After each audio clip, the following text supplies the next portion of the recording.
Hi, everybody, and welcome to a special edition live streaming thing where you can actually see me and some of at least 50% of my cohorts. My name is Chris from the Stone Age Gamer. Joining me tonight is Dean from Sup? both Stone Age Gamer and the Paper Cuts podcast. And from the Apathetic Enthusiasm podcast, we're being joined by a picture of Brandon Cruz. It's a Uh, tiny it- picture, but it's good. and it's an accurate representation of who I am and what I'm capable of. Phenomenal. Well, you sound great, so You do. Your sound quality is really leaves nothing to be desired. I love it. The best a yard sale can buy. Oh, clearly. damn Hawaiian internet. At any rate, we're here to discuss E3 because E3 is happening and all the major press conferences are done. So we figured we'd do a quick little jump in here and give Geekade's impressions of E3. So let's just start with presentation-wise, because one thing that I've noticed after a little bit of reflection is that there seems to be a difference between content and presentation this year. Like, for my money, and feel free to argue with me. I think as far as just from a pure presentation standpoint, I think Sony ran away with it. What do we all think? I can agree with you to an extent. I think Sony did a good job at pacing everything, because I think if Nintendo did what Sony did and didn't just front load all the Smash crap, maybe they probably would have had a bigger impact at their actual show rather than doing all that stuff on this Sunday, and then when they got to their Nintendo Direct, which was good. It wasn't terrible, but it was missing things compared to Sony. It was like, yeah, so we got some stuff for you, JK. We have everything for you, so here we go. And it was literally just an hour and a half worth of like excitement, and it made me want to buy a PS4, and I've never said that before. Made me want to buy one. Yeah, I'm with you guys there, because so Nintendo on Sunday, we had pretty much they had, they threw out the Smash releases. I mean, it was leaked ahead of time. So I think that kind of ate into their presentation today. It kind of took some steam out of their sales. Is that if we're talking about a steampunk boat, I assume. Yes, yes. Those steam-powered boats. But as far as Sony is concerned, I'm not a Sony guy necessarily by any stretch, but I've always wanted to play, like Eco and Shadows of the Colossus. So to a certain extent, Last Guardian, that really spoke to me. I was very fascinated by. Like, all right, first off, the genuine excitement of Last Guardian. Wow, it's finally actually happening, and looks surprisingly not that much different than the PS3 footage they showed us, what was it, 5 or 6 years ago. But once they actually got into the game, I don't know, is this game about a little boy and his mutant rat dog bird thing just breaking shit that clearly doesn't belong to them? Because they were just running around and like, oh, we're just going to break this now, and then, oh, one of us almost died, and then we broke a bunch of other shit trying to save the other guy. And I mean, it looks great, don't get me wrong, I'm stoked, but it was just like wanton property damage. Like, they're going to have to answer to somebody for that, right? Well, Right. Superman didn't answer to anyone. Why do they have to? Oh, he'll answer to Batman. But yeah, as far as presentation goes, I mean, Sony was like, I think my friend Rich pointed out on Facebook that Microsoft was showing us a $150 controller while Sony was making dreams come true. Because, I mean, and this is, again, just from a pure presentation standpoint, because, like, when we actually, we'll start breaking down some of the actual content, but, I mean, Microsoft was, I mean, I left their show feeling a little bit underwhelmed. But when I've actually gone back and looked at, like, thought about what content is coming to their platform later in the year, it actually was a decent show, and that was kind of like how I felt after their conference was done. It's like, yeah, that was all right, that was decent. Nothing made me go like, blah, blah, blah, blah, but it was cool enough. And then I think it's pretty even across the board that EA and Ubisoft were like, why did you even bother? But the night before Bethesda, they did a cool ass show. They went pretty ham. Yeah, they did a pretty good job, and Nintendo really, I think they really set themselves up for failure because they came out on Sunday with that really fun to watch, surprisingly entertaining Nintendo World Championships.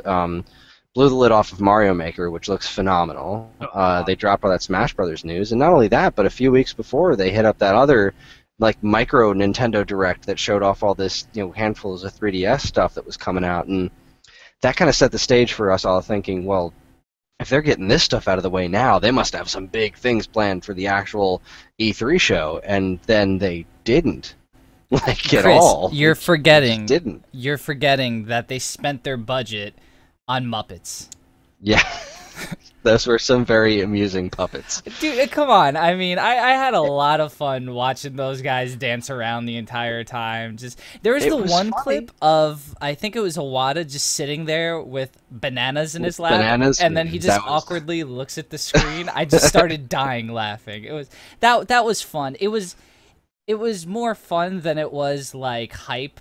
It was something to watch, and like I left laughing a lot, but I didn't leave being like I'm going to buy all these games. It was a lot of crap that we saw already or that we knew was coming out, and then the other half of it was just nothing particularly like exciting. But I played, you know what? Sony was due. Sony was due, and I'm happy they did something correct. Yeah, I don't disagree. I don't disagree because I felt like Sony had this almost like throwback theme to their show. Like, hey, you guys, let's make your fondest wishes come true. Final Fantasy VII. We're gonna actually remake it this time, not just remaster it. Last Guardian, like I said, the Shenmue 3. Is that how you pronounce it? I don't know. I'm not Japanese, so It's okay. it could be pronounced Shinmu. I'm not sure. But That game nobody played. Yeah. yeah, unless you owned a Dreamcast. So they had that throwback, and I think that was really important for some of their fans.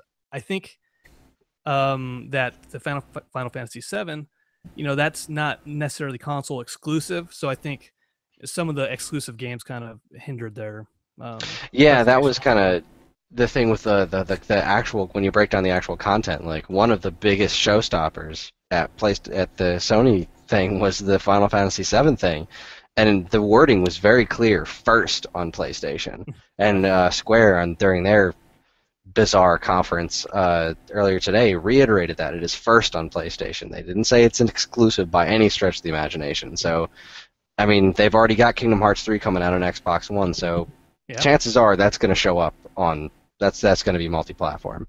And I imagine if they're going to dump as much money into remaking Final Fantasy VII, they want that in as many hands as they can get it into. Oh yeah. So let's start breaking down some of the content, I suppose, of the different studios. I've got notes galore here. 'Cause I just kind of went through them, and all right. Well, let's see. We started off the show. We'll lump all Nintendo stuff in together. We started off with Bethesda. I'm gonna say I give Bethesda. I'm gonna give them a solid A minus because this was their first press conference ever. So I give them an A minus. What do you guys think? I'm gonna give it an apple. One apple. Like the company Apple or an Apple? I'm giving them the entire Apple stock. I changed it. I'm gonna make it an eggplant. One eggplant. One eggplant. One eggplant out of 10.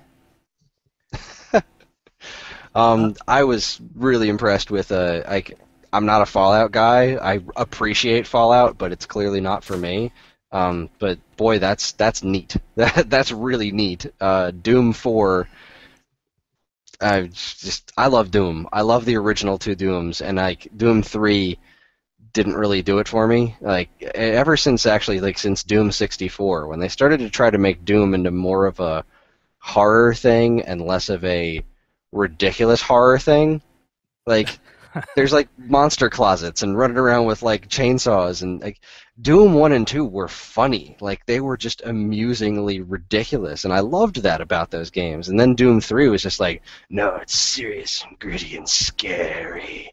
There's there's still monster closets. What are those imps doing in there? It's a 4x4 room with 6 imps standing in there just waiting for you to show up. That's not legitimately scary. It's ridiculous. It's absurd. I loved that about Doom, and this new Doom seems to really be embracing that. I do wish the soundtrack was a little more like butt rock metal, but I, I was still really he's ripping legs off and cramming them in their faces and stuff. It was so funny. I loved it. I loved it so much, and really good redesigns of those monsters from the original Doom games too. Just a marvelous job. No, I mean the whole thing was just great. I mean, I'm just being serious now. I really enjoyed it. Who's getting a Pip-Boy edition Fallout 4? I want to know. Are either of you guys thinking about doing that? Because I kind of want a Pip-Boy on my hand. I'm not gonna lie. I don't know if I can afford one, but I kind of want it. You know, it'll probably take you a while to actually get one if the pre-orders are any indication. Yeah, true. Yeah. I would. I don't know how much that's gonna hinder my game playing experience. You know, just that's my drinking hand usually. So you know, it's hard to lift anything up as it is. But no, I think that's really cool. Just, you know, adding this kind of almost immersive you know, second game experience to it. I think that's interesting enough to want to purchase it. I don't know if I actually would though. If my wife surprised me, I would take it. Well, I think the other cool thing about that is you don't need the Pip-Boy to use the second screen experience. It's just like Right. that Pip-Boy thing is a cool shell, but it's going to be an app that you can download on your smartphone no matter what. So that's really cool of them. And they did that like Fallout iPhone game or a mobile game that's like free to play right now, and it's like actually free to play, like at all, like no money cap or whatever. It's just like, and this is a free game just because we want you to be talking about Fallout. So I'm playing the hell out of that game right now. Actually, it's surprisingly addictive. I don't know. Have either of you guys tried it?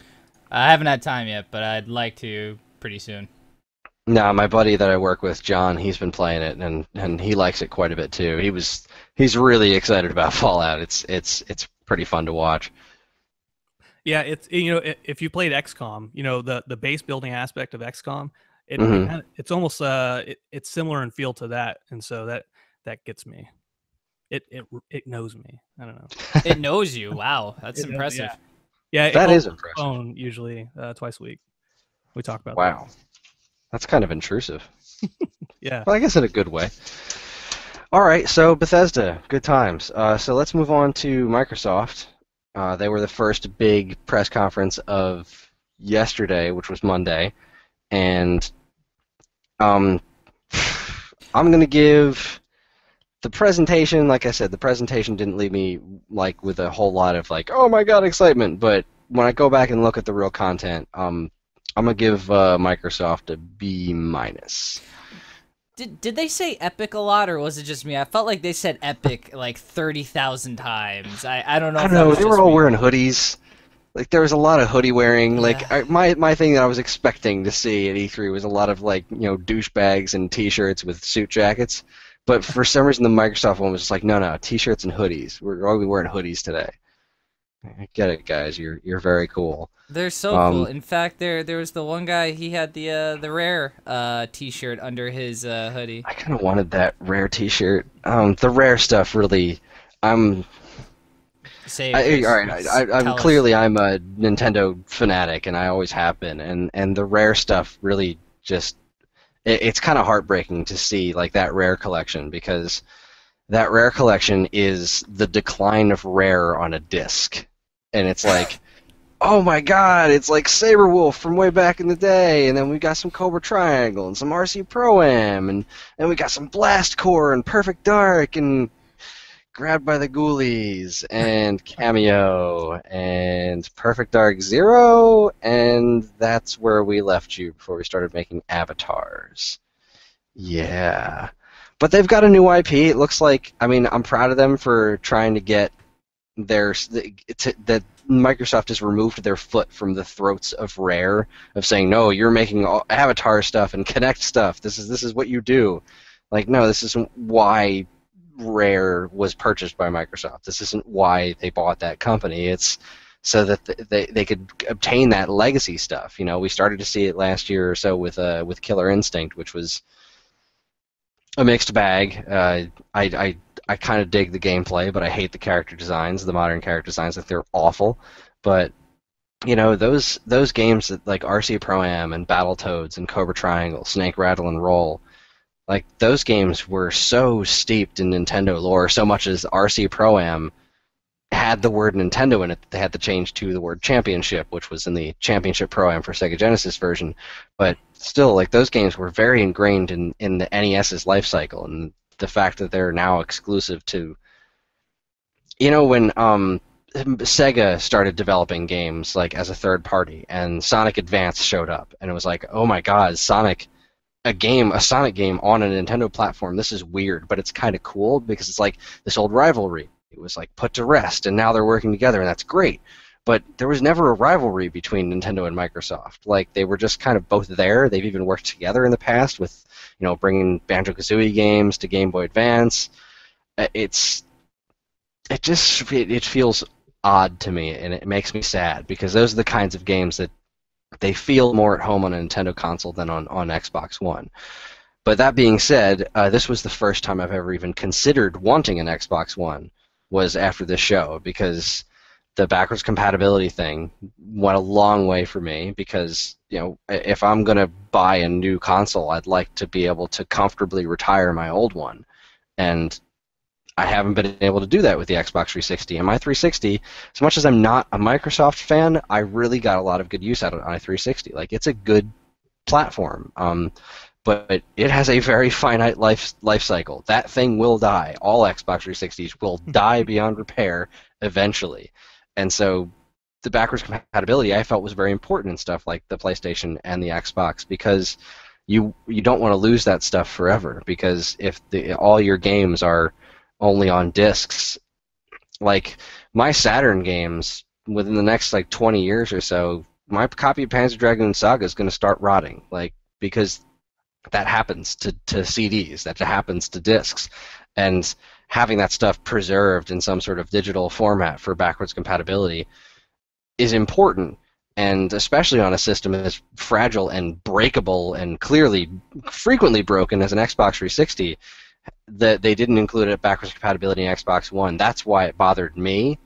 And I know that's probably a minority thought, because I don't think a lot of people who were bitching about backwards compatibility were thinking about game legacies and preservation and stuff. They're just like, I have all these old games and I want to be able to still play them, and that convenience is a big part of it. But long story short, I'm very happy that backwards compatibility is coming to Xbox One, and I know how much of a hurdle that was. Like, that wasn't a small amount of effort. It's not like they can just flick a switch and say, and now all the games are backwards compatible. It's like, no, they actually had to put a lot of work into that, because the system clearly wasn't designed for it. And that they're making the stuff run natively, too, is also very impressive, because that's something the Wii U doesn't do. The games don't run natively in Wii U. You have to switch over to Wii mode, which is a hassle, but at least they're backwards compatible. But I digress. The Elite controller looks absurd. I thought it was hilarious that EA came out on stage and was like, "Yay, Madden," and like 4 people in the audience applauded. That kind of cracked me up. I still don't care about Forza. Recore, sure, whatever. I hate CG trailers to death. Like, what did you guys think of Recore? Me. I second that. I mean, they come out and say from Keiji Inafune, the creator of co-creator of Mega Man, blah blah blah, and the people who made Metroid Prime. Like, all right, they're not the people who made Metroid Prime. They are some people who helped make Metroid Prime, whatever. And then they show a CG trailer, which sure looks neat, but we don't know anything about the game. It could be a gem swapping puzzle game for friggin' cell phones for all we know. Like, it's just, Yeah, here's a CG trailer, shows us nothing. you know nothing about the gameplay. You don't know, is by the creator of Mega Man. Is it going to be a side scroller? I don't know. Who knows? You can't tell. Yeah, you can't tell at all. Yeah, I wasn't wowed by the trailer. Yeah, I thought the Recore aspect of it, taking the robot dog's heart and putting it in the larger robot, I thought that was interesting. But again, it's just a CG trailer. It doesn't tell us anything. Yeah, it could be anything. Yeah, I mean, not for feeling me, it. no, okay. No, go ahead. I was just saying, not feeling it. No. I was gonna say, I mean, sorry about my long ass rant on Rare stuff. Just to get to the thing that I really liked about Microsoft and my favorite thing. I don't care about Halo. I never will. Nope. Sure, it looked neat. Yay, digital Nathan Fillion kind of looked creepy, but good on you.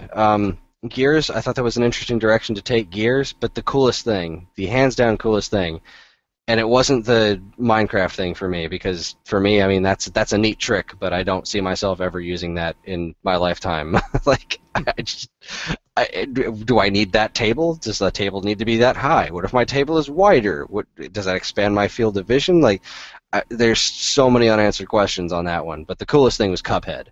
Like, flat out, Oh, nothing was cooler than Cuphead, and that was actually dude. one of the coolest things I've seen at E3. Period. Cuphead looks amazing. I was talking to Travis, also of Apathetic Enthusiasm earlier, and I didn't see Cuphead until this afternoon actually, and I sent him I sent him a message like, "What the hell is this? Where did this come from? This I want this."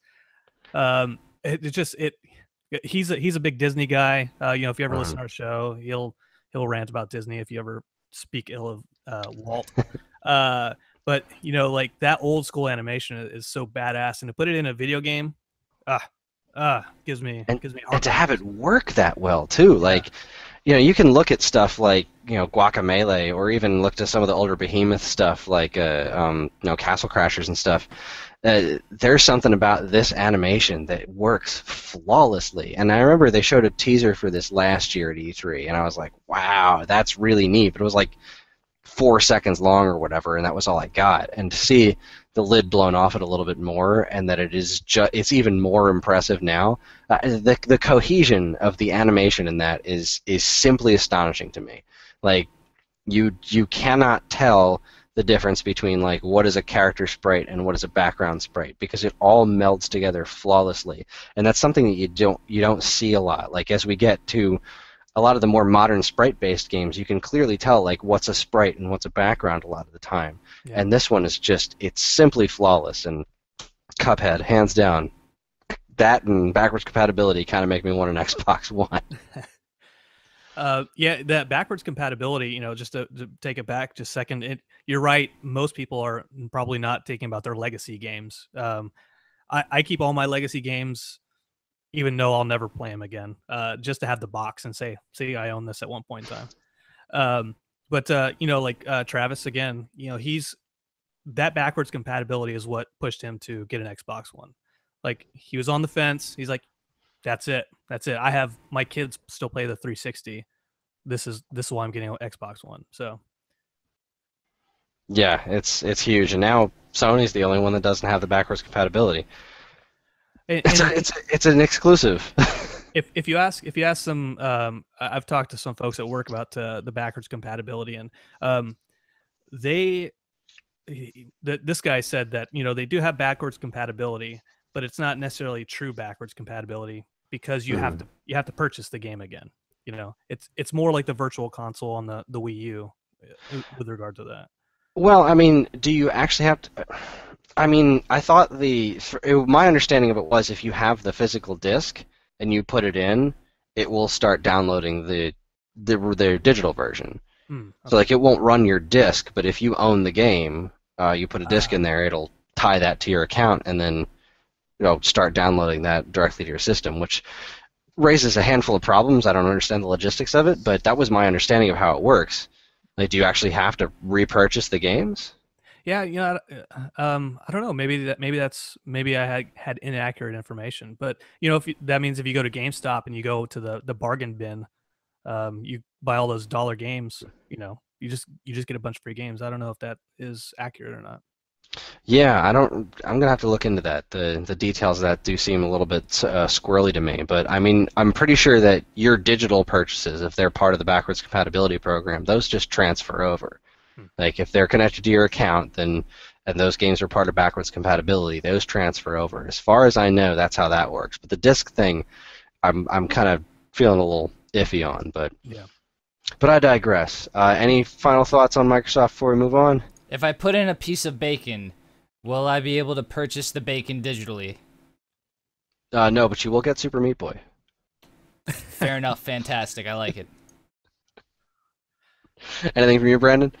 Uh, no, I'm good. You know, I like what was the other thing that Mac? Oh, the digital preview, the preview of games. You know, they're taking a note off of Steam with that. Um, I'm not a huge fan of that paying to help beta test games. Hmm. That's just me. So, um, yeah, I don't know. We'll see how that goes. Not Well, initially a fan though. yeah, I guess the one other point was Microsoft did make it a point to say they're working with Valve to make their stuff better on Windows 10, and I was like, well, but oh, okay, sure, I guess that's a bullet point somewhere. I don't think you needed to announce it like you did, like it was some sort of big deal. I don't think it was a was that a big deal? I don't know. I don't know. Yeah, it didn't really strike me as a big deal. Kind of like how they decided to take the time to demonstrate backwards compatibility on stage. And here's Mass Effect 1. Sure looks like Mass Effect 1, doesn't it? Look, guys, it worked, right? Oh, it's so great. This is so Look great. at that next gen backwards compatibility. It's so high def. We did it. When you think about how much money it costs to do these stage shows, and this is what they're spending their time with, just oh, Microsoft, you keep being you. You keep being you. All right. Next show was EA, and we're going to go ahead and blow through this pretty quickly. Let's see. My thoughts on EA. Mass Effect, sure, it looks neat, but it was a CG trailer. Whatever. Need for Speed, couldn't conceivably care less. Star Wars The Old Republic, I would love to watch that game. Don't think I'm ever going to play it, but neat. Unravel looks totally awesome, and the guy who made Unravel might be the cutest man in the face of the world, because he was up there all shaking and nervous. Like, that guy was awesome. What was that? Like a little chihuahua. Like a little chihuahua, yeah, that was cute. They wasted way too much time on Plants vs. Zombies. It's great that Pele was on stage. Congratulations, guys. The Minions cell phone game, thanks. Mirror's Edge Catalyst looks cool. And Star Wars Battlefront. I thought you Yeah, were gonna say Battlefront's the battle other game. fart. Star Wars Battlefront looks friggin' sweet. That's a And- DLC battle fart. Oh god, I'm just like picturing like Vader's cape, like just kind of getting a little flap in it there. You Oh, can't resist God. the power of the dark side. It's not even a drawn out one. It's just You'd think that like breathing apparatus would really process that stuff for him, you know. oh no. uh, All right, so yeah, that's my entire thoughts on EA's press conference. It was pretty bland overall. I I don't was ca- not happy. I don't care anything about EA other than Battlefront. If we're being honest. No, I mean I agree with you there. I mean Battlefront's probably the biggest thing that they had to announce. You know what? I take that back. I'm sure a lot of people give a shit about Knights of the Old Republic because I know people that go fucking bananas over that game. Is that a BioWare joint, by the way? Are they still developing that? Yeah.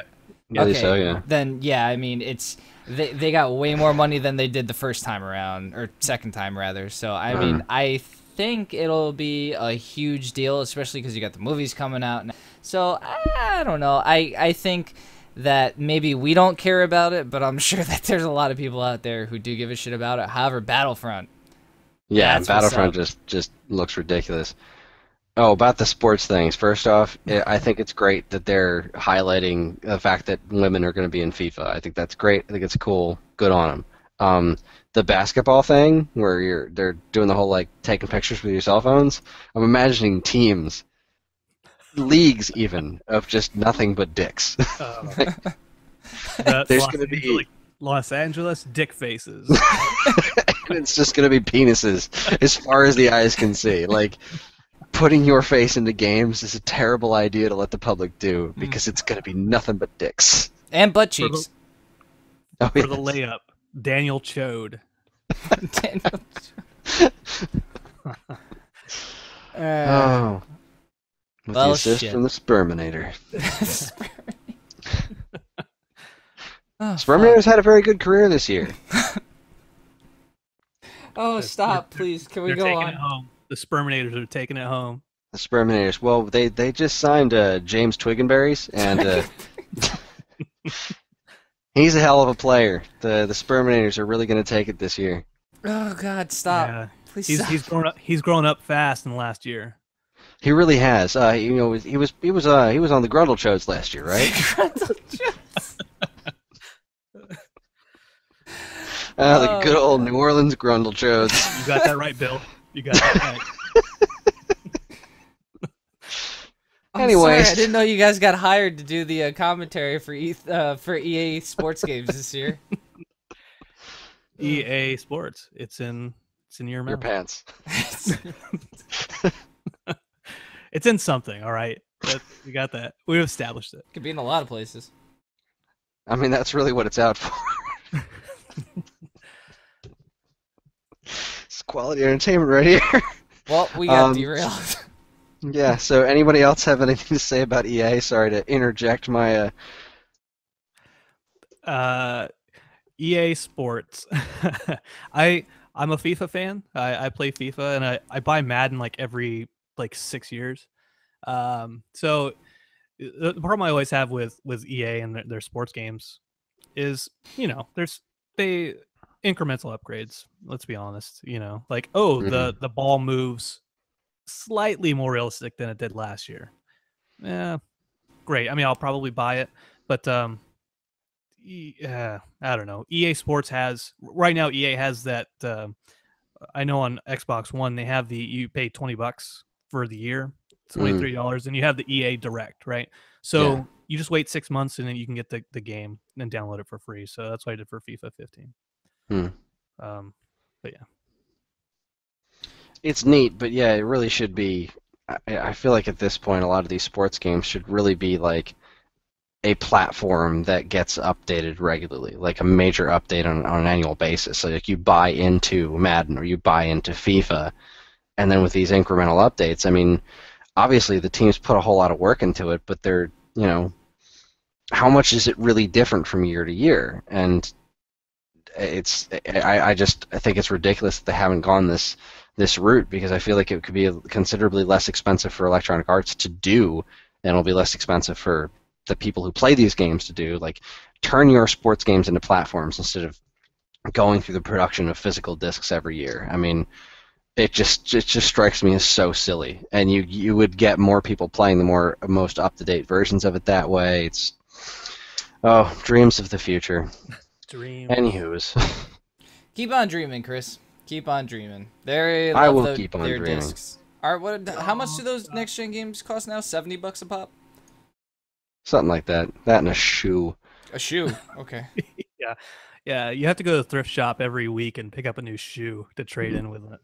Yep. At GameStop, it's a pair of shoes. Oh, dang. No peg legs working for that company. Too rich for my blood.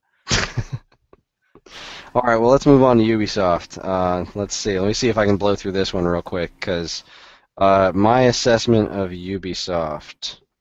A lot of assassins. All right, South Park looks awesome. Hooray for making a new South Park game. Good on you guys. If you don't care about Tom Clancy games, then you don't care about Ubisoft. That's my entire summation of the show. And I don't care about Tom Clancy games, so this show held nothing for me.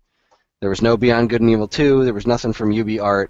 I will say that they did some fun stuff like before the show, where they did like they had a lot of the developers read angry tweets that people sent them, which I thought was that's always good entertainment. And I did like that they had this crazy focus on their fans and like the people that play their games, and like they were just very appreciative of the people that play their games. But I could not convince myself to care.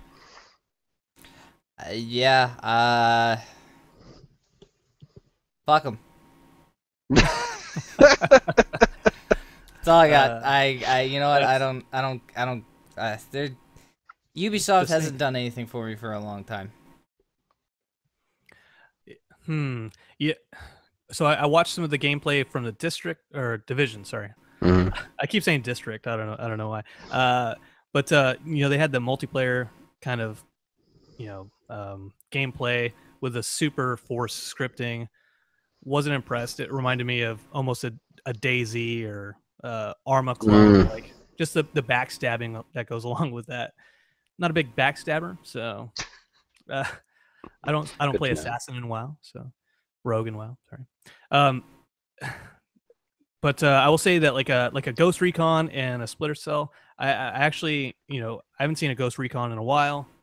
I actually am interested in that, just with if they're actually capable of doing the things they say with the different approaches to completing a mission.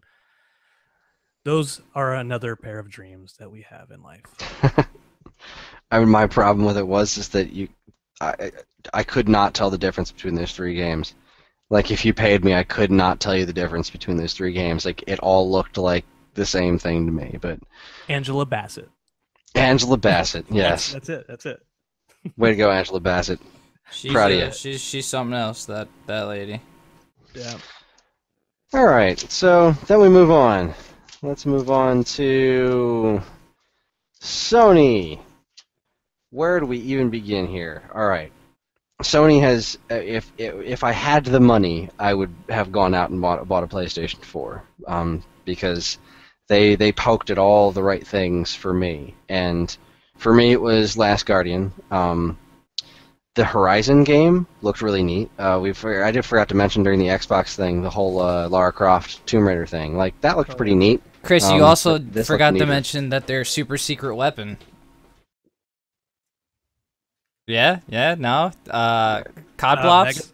Megazord? No? Well, yeah. No, Codblops. Codblops 3, the Megazord. Codblops 3, yeah, well, that's Sony. They yanked that from them. That was a ballsy thing there. Like, I was really expecting Call of Duty at Microsoft's thing. I thought I got it reversed. My bad. Yeah, then it was PlayStation. It just wasn't there, and then it showed up on Sony's stage, and I was just like, cool, I can stop paying attention to this now because I don't care. Exactly. That I've always had a problem with that. Is I don't care if your Call of Duty is on Microsoft stage or Sony stage. Just you stay over there, Call of Duty. We'll get to you eventually, maybe. Exactly. Maybe never. I hope never. Like, I didn't need to see that. Like, all Sony needed to do there was explain that they had the DLC first. Like, that they are the company that now they just stole that away from Microsoft. They obviously paid them more money. We're like, look, we are going hardcore on this right now, and good on you. But I mean, that was one of the lowest points of that whole conference for me, because Horizon, from the people from Guerrilla, like, yeah. I've always like kind of respected Killzone, because like, I get it, you guys are trying real hard, but you're never going to be the Halo killer that you wanted to be. You're clearly a talented developer, but you should do something that's not Killzone. And then they did, and it looks freaking awesome. It looks cooler than Tomb Raider did. I don't care about Hitman. I do care about Street Fighter V. That game looks awesome, and it's a PlayStation 4 exclusive, so there's another point for Sony. No Man's Sky looks freaking awesome. I'm stoked for No Man's Sky, and I don't care about any of the stuff in the game. I just want to get in a starship, I want to go to a planet, I want to go look at it, and then like not play it for a week or two. Yeah, but just the free exploration of it. What's up? What about the weird acid trip that was Dreams? No, keep it away from me. We've been talking about Dreams this entire time. Were we talking about the game? Were we talking about the game? Oh god, it was so weird in the claymation, and then there was the polar bear thing, and then there was the guy with the head, and they were making him, and I got fucking creeped out, and I was like, just stop it. No, like Media Molecule. I'm glad that you guys are getting such a good deal on all the drugs you're taking, and thanks for making Little Big Planet. It was adorable, and this technology looks amazing. Like, what they're doing there was very impressive, but keep it the hell away from me, because it looks frightening as shit. Ugh. Campo Santo looks cool. Don't care about Destiny stuff. Assassin's Creed, whatever. World of Final Fantasy, adorable, but whatever. Final Fantasy Remake. We mentioned it earlier. That was their second big showstopper for me. I mean, No Man's Sky obviously was like totally cool, but Last Guardian, and then they hit you with the Final Fantasy VII Remake, and then they hit you with Shenmue 3, which again, like, holy crap, I can't believe that's actually a thing. Let Yu Suzuki make this game. He's been trying for years. Again, I don't care about VR stuff. I'm not as much of a tech guy. The VR stuff did nothing to me. PlayStation Music, interesting. Media player, that's very cool that you now have a media player, so I can stream all my illegal torrented stuff. I mean, perfectly legal torrented stuff on the Perfectly. platform. But the coolest thing in there was that they mentioned that their PlayStation TV service, PlayStation View, features a la carte channel shopping. Like I can get a TV service now that's just FX and AMC and whatever that, just the channels I want that I don't need to buy a channel bundle. Like that's what I want out of TV more than anything in the world. I cut cable out entirely. I just do Netflix and Hulu and whatnot now. Yeah. And like I signed up for HBO Now for Game of Thrones, and now that it's over, I killed HBO Now. I want to only pay for the channels that I want, and not all these other hundreds of channels I'll never watch. And the fact that PlayStation is the first company that seems to actually legitimately be offering that to me, I think is very cool. Well, Go ahead. so this is a kind of a side, it's not directly related to E3, but Sling TV. Travis and I talked about it on our show a couple episodes back, but they have this kind of a la carte, TV shopping. So, you know, I'm glad PlayStation is getting into it, and they're offering an option for those out there. But they're not the first to do it. But I like that Sony is trying to do these things. You mentioned about the VR stuff. Yeah, again, I agree. I'm with you there. VR interests me not in the slightest. And I do appreciate that Sony kind of glossed over it. They're like, yeah, we have VR, whatever. Okay, moving on. This is our PlayStation move this year. Enjoy. You mean you didn't like the way that Microsoft did it, where there was a table and just bricks and shit fucking popped out of it like it was some sort of fountain? And I was like, oh, yeah, I guess that's cool. That doesn't look like anything I'm ever going to afford, or looks like anything that's going to be released to anyone anytime soon. But yeah, sure, that looked like fun. And how is that going to work with something that's not Minecraft, you know? Like, Minecraft is really easy to render. Like, it's low resolution squares.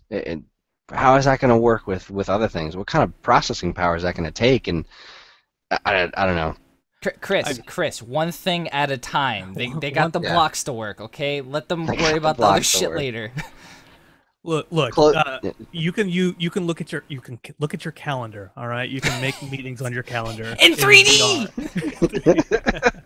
Thank God. I've been trying to do that with my Virtual Boy for years. Everything's red. None of my blue pens work. It's terrible. Everything's an emergency. That's all in red.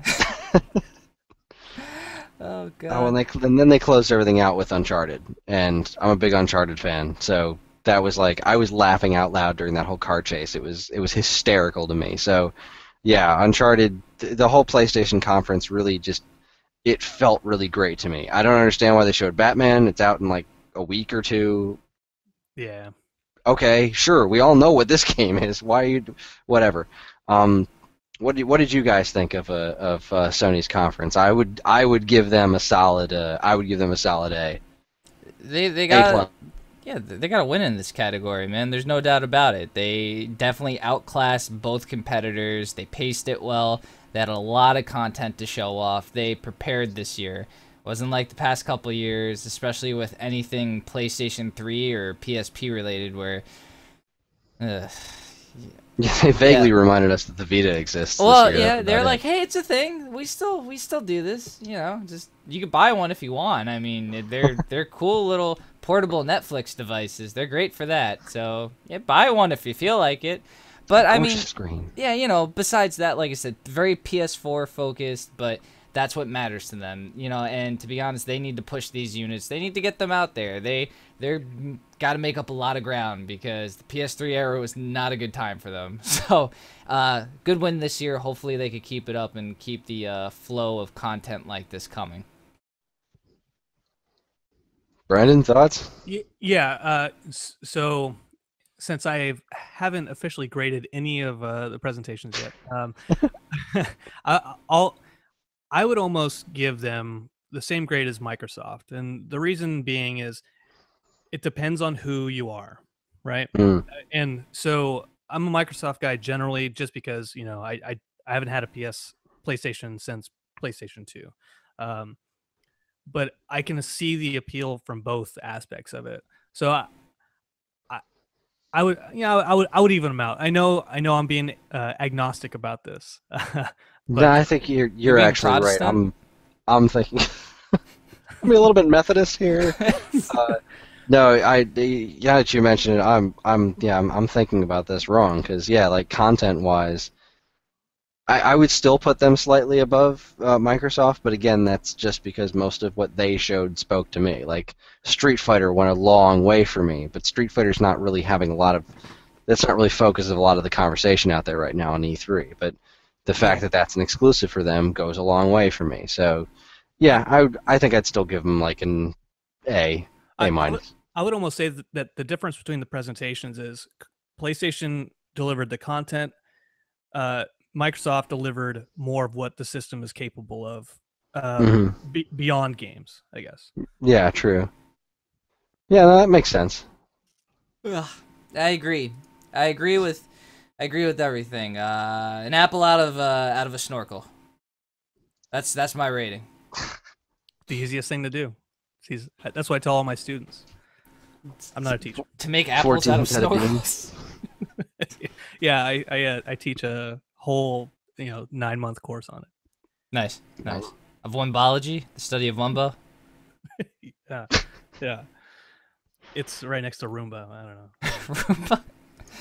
All right. So let's move on. Yeah. All right, let's move on. The only two we have left is Square and Nintendo. So why don't we get Square the hell out of the way? Did anyone here watch the Square thing at all? No, I'm in Hawaii, and I'm usually working when all this is happening. So, let's see. Yeah, I was actually able to catch this stuff while at work, which was fantastic. I was a very lucky man today. Square, you guys didn't miss anything at all. You mean all those bleeps and everything they had on their trailer just didn't really give a shit? No. No. Just Cause 3. Okay, shit blows up. Whatever. Platinum is working with Square to make a new Nier game. Does anyone remember Nier? No.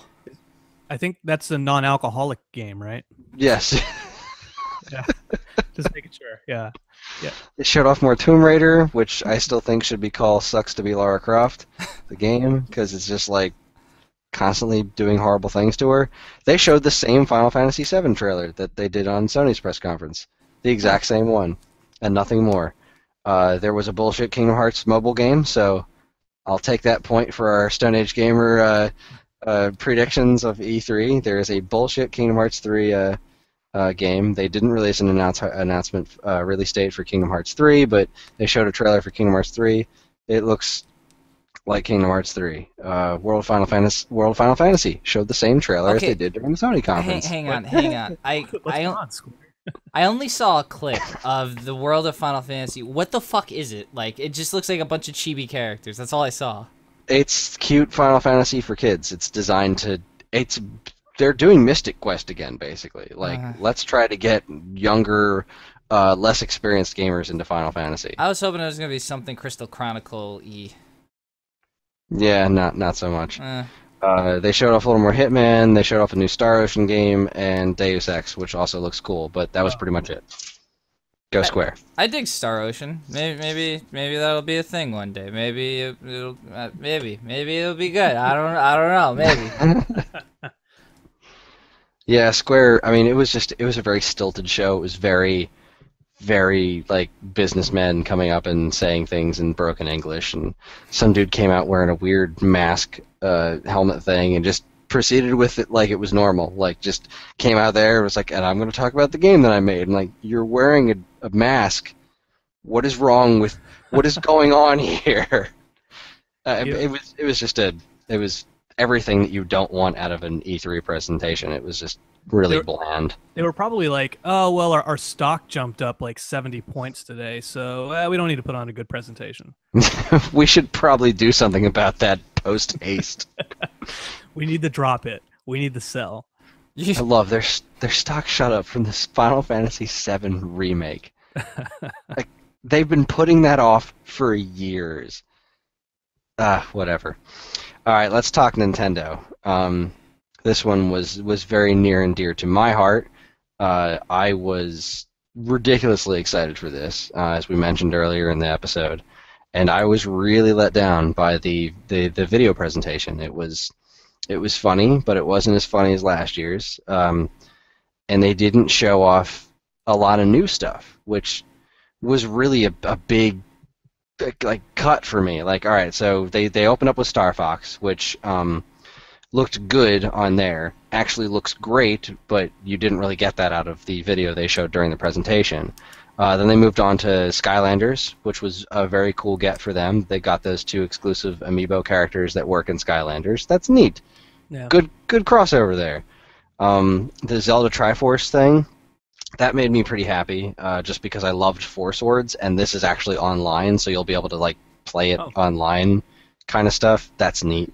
We already knew about Hyrule Warriors 3DS, because Tecmo Koei can't keep things off of YouTube for whatever reason, so way to leak that one early.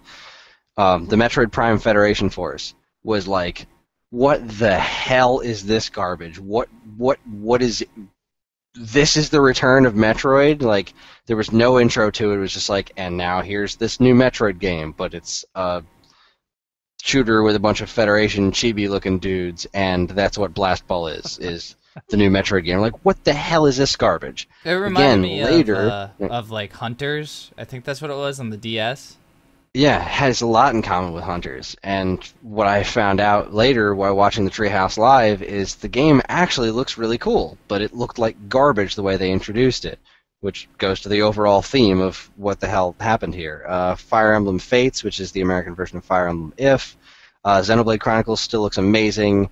Animal Crossing, Happy Home Designer, whatever, that looks a little bit cooler than it did before, but I'm still not going to go out buy a game where I have to scan cards to organize a house. I'm shamefully into regular Animal Crossing enough. I don't need to go that step further.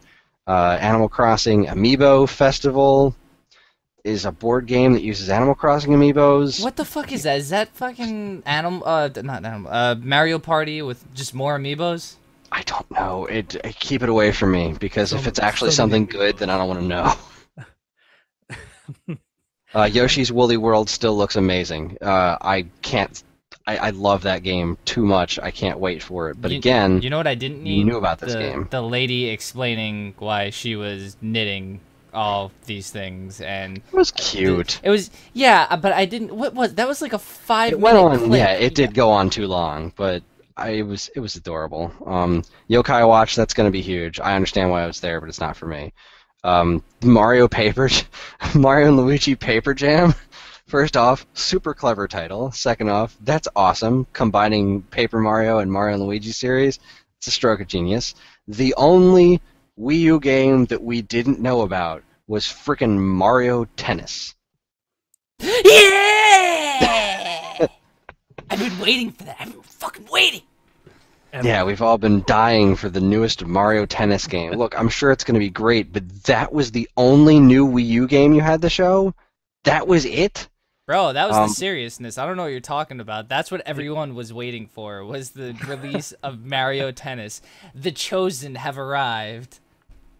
But then they finished with Mario Maker, and the way they presented Mario Maker was, I think, one of the few things that they did right during this presentation. I don't know if it was an end to the show kind of thing, but that interview with Miyamoto showing off the original design documents for Super Mario Brothers was really cool.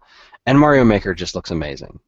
But as far as like that presentation is concerned, like that, just what they showed us in that digital event was just a huge letdown and a real disservice to what they have coming out, because like we said before, Smash DLC, Earthbound, that should have been part of this presentation. The Splatoon DLC that's going through August, Chibi Robo, Dr. Mario, Bravely Second, Mario and Sonic, whatever, Art Academy, Little Battlers Experience, that stuff that they showed beforehand should have all been part of their E3 presentation if they didn't have anything else. Once they pushed Zelda back, they had nothing to fill that void. Now, granted, that's going to give a lot more attention to Xenoblade. It's going to give a lot more attention to Star Fox and a lot more attention to Yoshi and Mario Maker. But there was no other thing that kind of filled that void. Now, the show is still early, and Nintendo, unlike Sony and Microsoft, has started doing this trend where they keep showing things throughout the show. Like last year, they didn't even announce Codename Steam until like I think the second or third day of the show. So they still have stuff to talk about. We know that Fatal Frame is at the show, and they haven't talked about it yet. We know that Devil's Third is going to be there, but they haven't even sniffed that. And who knows what else they have up their sleeves. But where it counted, when it counted, I think they really dropped the ball. I think they got a little trigger happy. Perhaps they thought that, maybe some of this stuff was going to hit harder than it did. And that's why they thought they could get away with maybe doing a bunch of the stuff on Sunday and then giving the rest of it out on today. But, shit happens. I think if you put everything together as a whole, as far as what they announced, they were probably up there with Sony. Unfortunately, that split sort of led to their big reveal being a little lackluster. You're correct. But I think that, altogether, if you just put what they released over this entire week so far as a whole out, it's a little bit better of an outlook, I guess. I mean, there is great stuff. I will say this, that before E3, I was kind of feeling that the 3DS was looking a little on the anemic side, and now the 3DS has a really killer lineup ahead of it, which is nice. It's certainly a better showing than they had for Vita over on Sony's camp. And if you really look at like what's coming out on Wii U for the rest of this year, like the big ones for Nintendo, Star Fox is this year. Xenoblade Chronicles is this year, Mario Maker, and Yoshi's Woolly World. Like those 4 games are just spectacular. And then I know there's a handful of other indie stuff coming out. And if you really factor in, like, yeah, Mario Tennis, that could be pretty soon, is going to have heavy DLC through the rest of the year, and it just came out in May. Like, this is a decent year for Nintendo, but for whatever reason, the way they laid stuff out at this E3 didn't make it feel that way. Like, it didn't generate excitement the way that it should have. And I think just a simple restructuring of the way they released information would have went a long way. Yeah. I agree with that. Nintendo, they kind of they split the vote, so to speak. They spread everything out instead of having one big shabam. They had a few different, like, hey, huh? All right, cool. Hey, huh? There you go. Huh? And they kept doing that. So overall, spaced out over 3 days, not a big wow. But I don't know why I sounded like Christopher Walken there. A big wow. But it wasn't a big wow. Yeah, it wasn't. It was lacking a wow factor. Yeah, and I don't own a 3DS, but that Paper Jam, just throw that out there.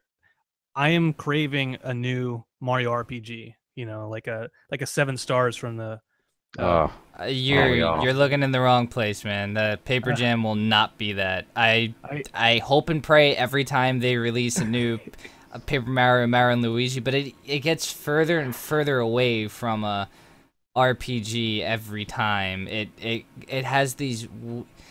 That's they're good not games. Gonna go into it. Yeah, it's just they're not RPGs anymore.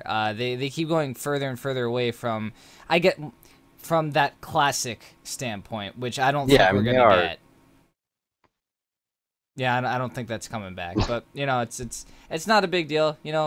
And with the. But I watched, and this actually kind of goes to one of the the major problem with this event is that the stuff they showed was only a fraction of as cool as it actually is. Because I started watching some of this Treehouse Live things, and Star Fox. Once I understood what was going on, and once they really showed more of that, and for some reason, and they announced during the Treehouse, I don't know why this was a secret. Star Fox is being developed by Platinum Games. Like, why was that a secret? Why not announce that straight out of the bat, being like, yo, this is a Platinum Games joint, jump on it. and that would give a lot of people a lot more faith in what was going to come out of it, especially since Bayonetta 2 was so goddamn good, and the Star Fox thing they threw in there was so damn good. But Star Fox impressed the crap out of me after the Treehouse Live. Metroid Prime Federation Force impressed the crap out of me, but only after watching the Treehouse Live. But the Paper Mario Paper Jam, which Mario and Luigi Paper Jam, was cool. But then after I watched the Treehouse Live of it, it was like there was this one thing that they did, and I kind of missed. I looked away for a minute. I missed how they got there, but they were doing a battle with like this Koopa Troopa that was made out of paper, and they did this attack that made the Koopa Troopa was actually a stack of them, and then the stack of paper like flew against a brick wall, and then it went from like behind the characters. So you had Paper Mario, Luigi, and Mario, and they were all assigned 3 different buttons, and a ball kept going back and forth, and you had to keep trying to hit the paper Koopa Troopas on the wall and bat the ball back with the different buttons for each character. It's like, this is genius. This looks so much fun. It's a Mario tennis trainer, man. Yeah, you got to get ready for the big game. Ready for the big Mario Tennis game. Sticker Star Saga, I think that's what it was called. Sticker Star, yeah. That was a weird sidestep for the series. Right, but the thing was, it tried those mechanics, and they weren't bad. And the other thing was, they tried those big, flashy moves as well. Like, there were things where, you could throw a fan up, and all of a sudden the fan would come up literally in the background, because if you took advantage of the 3D, you could see all the layering that went on. And, you'd see the little paper figures get blown off the stage and whatnot before everything ended. And it was a cool idea. Was it implemented well? No, not really, because there weren't no mechanics to go along with it. All you had to do was activate the power-up, and there it was. It wasn't like a original Paper Mario game where, you had to time it right or had to bring a gauge up or something.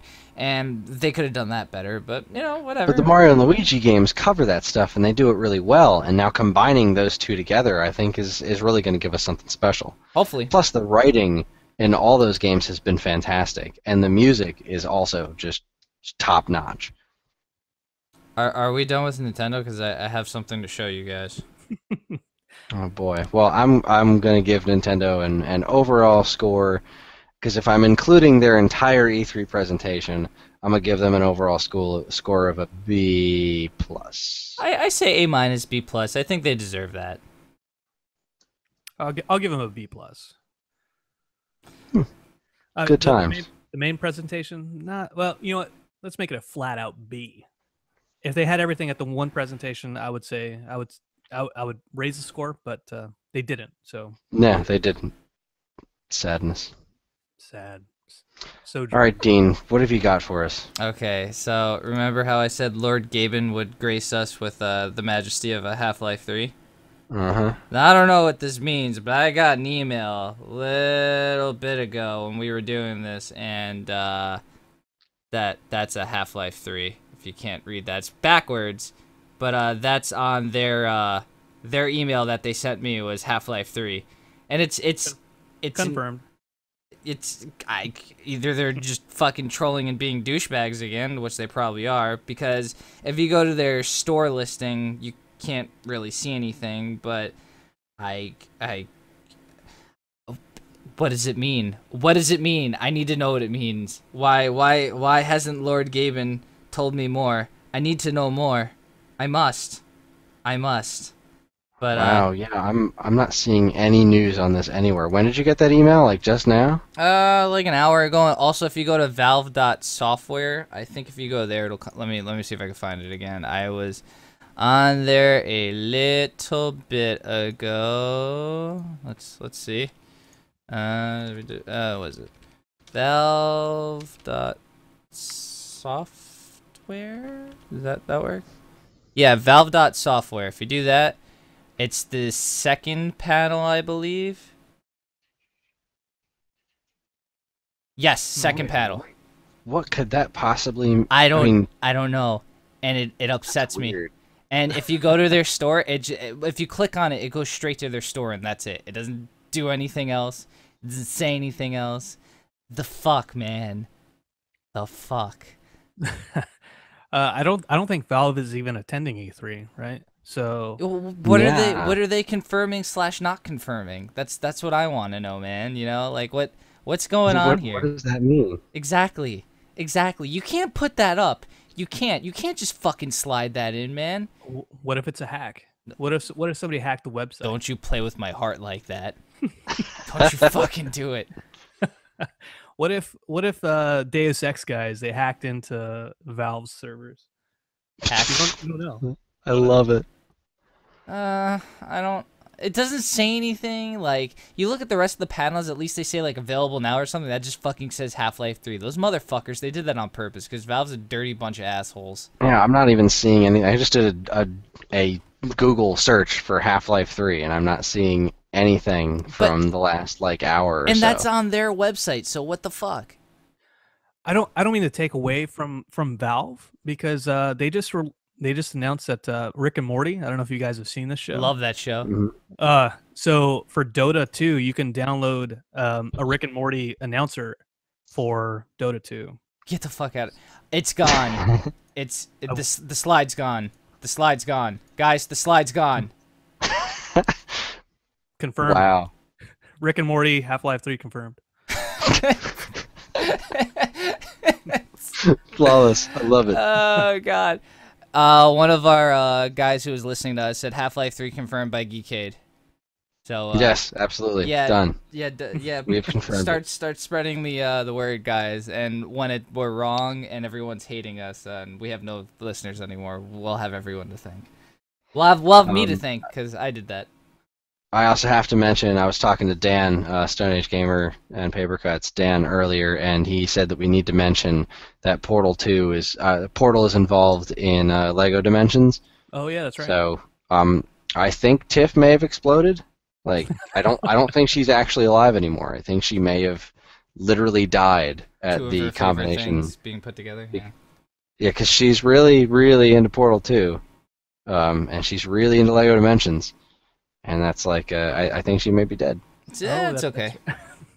She had a good run though. Yeah. Yeah, yeah. I saw her post that earlier, and I'm surprised she didn't explode and paint the back room. I'm not convinced that she didn't.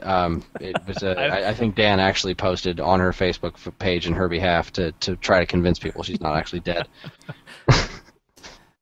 Well, I mean, so E3 for the most part has come to a bit of a close, and I mean, were you guys happy with this year? Were there things in happiness? Did you smile? Did you cry? Did you poop your pants? There was some pooing. No, I'm overall any E3 that goes by where I don't get Beyond Good and Evil 2 makes me sad, and the news was just recently posted that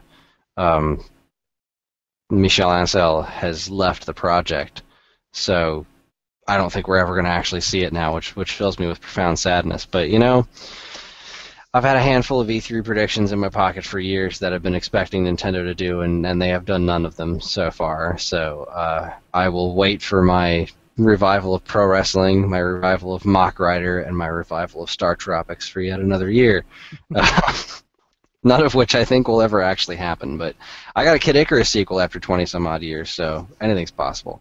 There you go. But no, overall I've enjoyed the show. I've had a lot of fun watching it. I've had a lot of fun being able to watch it, and it's not over yet. There's still stuff on the horizon. I'm very interested to see what happens with Project Treasure, Fatal Frame, and Devil's Third from Nintendo. See what other games they have to announce.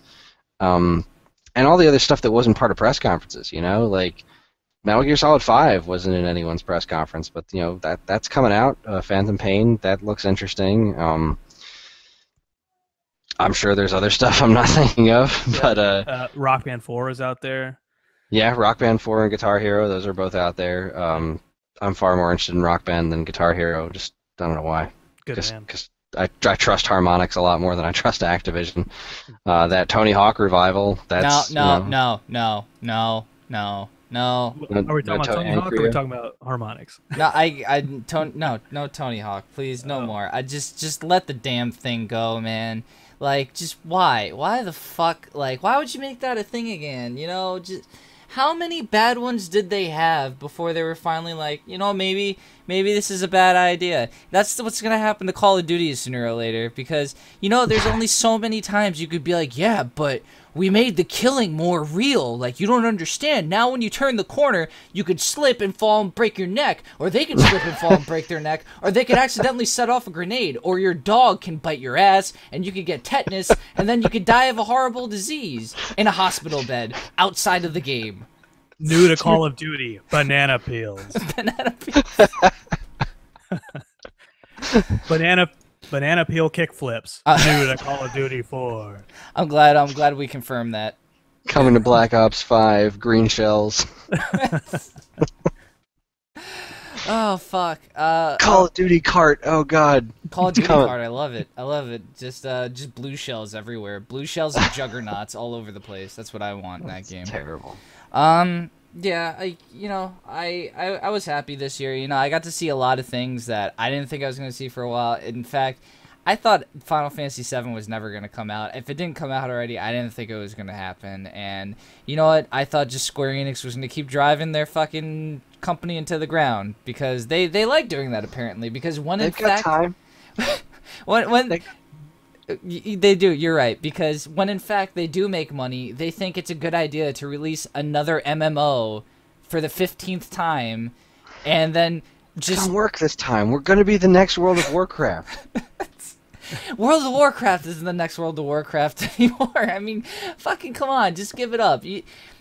My favorite thing I ever got from Square Enix was an email, and it was like, "We're sorry Final Fantasy XIV was so bad. We fired our entire staff, and it'll be better this time, we promise. Here, you'll have 3 months for free." And I was like, I don't know if I feel comfortable about this, that you fired an 200-person staff and just got new people just on a whim because it was bad. Maybe you just shouldn't have released a broken game. I don't know. Just that's me. Whatever. It's fine. Well, as long as in World of Final Fantasy, I could be a panda. That's what's important. Obviously, pandas everywhere. Pandas, goblins, and werewolves. That's the entire game, actually. Yeah. And Thrall goes back in time. I don't know, something. Oh, fuck, no. Sorry, we're not talking about that. That wasn't at E3. Oh, fuck Blizzard. Oh, God. Yeah, they're on their Heroes of the Storm swag, though, so we'll see what happens there. So I think that's it. Brandon, what was your overall thought of E3? What I took from E3 is there's a lot of games I'm going to force my wife to buy for me for birthday and Christmas. Hey, Father's Day is coming up. Buy me a PS4, There's so much. Yeah, I know. Actually, the other day I bought a broom and a dustbin because I was like, I'm gonna make her happy that I'm cleaning the house. And she said, "Brandon, you're wasting your money. I would rather you spend $500 on a new microphone than $10 on a broom and dustpan." So her priorities are skewed as mine are. So did you buy a new microphone? I'm Amazoning it. I'm searching. I like it. Yeah. But no, I'm excited. There's so many games that I'm Fallout 4, like the whole kind of sandbox Minecrafty and the apocalypse stuff that appeals to me. The Mario, the Mario Maker, I'm not great at level design by any stretch. I'll probably give up after 5 minutes buying the game, but I know Travis will tear that shit up, something fierce. So I'm excited to see what he comes up with. But that's just so awesome. Overall, it left me wanting more, if that's possible. Mm-hmm.